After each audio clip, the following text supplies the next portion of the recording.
Well, it's Super Bowl Sunday, y'all. So I've got a joke for you.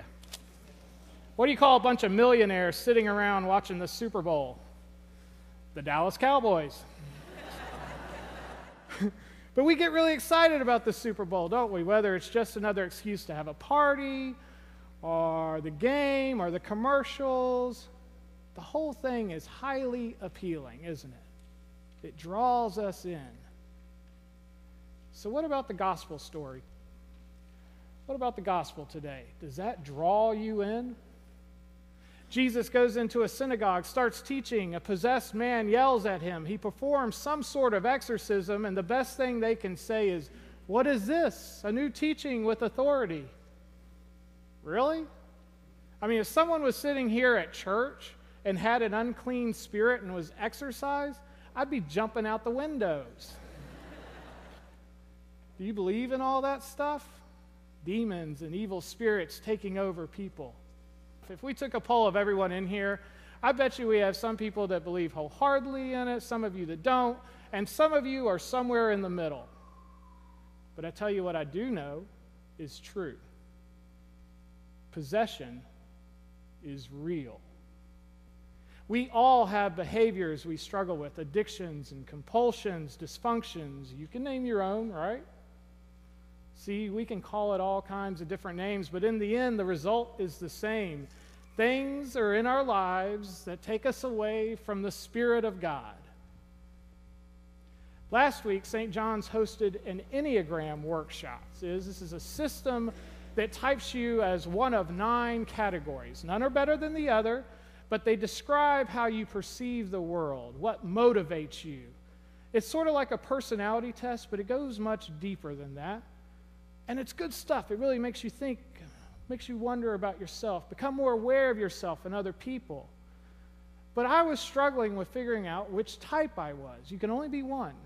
And I had it down to 2. And then I had an epiphany. It became very clear to me that I really did fit into one specific category. The reason I hadn't seen it before is some of the stuff it said about me I didn't like.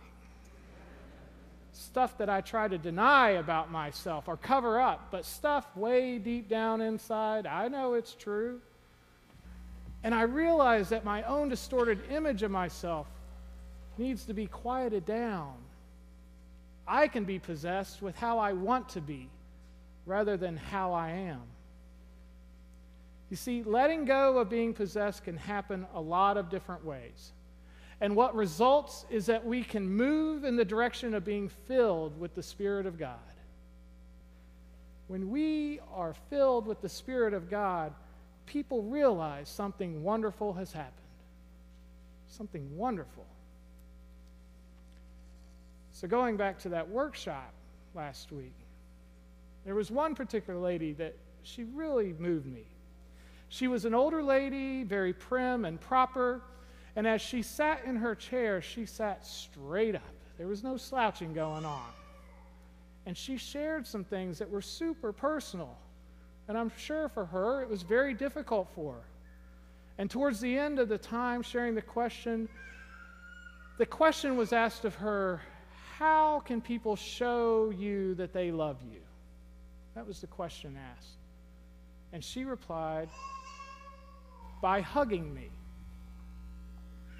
And it was extremely touching. And when her time came to a close, you know, people normally would clap. Thank you for sharing. People were standing up and hugging her. They were hugging her. See, I can't help but think that some part of what was possessing her left her. And by those hugs, the Spirit of God filled her. It was as if I could hear Jesus saying to her unclean spirit, be quiet, get out. And then the hugs filled her with God's love.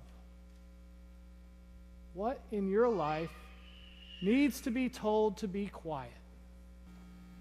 To get out. So this Super Bowl Sunday, in which we will be bombarded with things that want to possess us, I'm going to invite you to do something when we exchange the peace here after the baptism. Maybe instead of shaking hands with the person next to you, give them a hug. Now, if that's uncomfortable for you, please don't do it. I don't want this to be creepy. Your neighbor might need it more than you know. You might need it more than you know.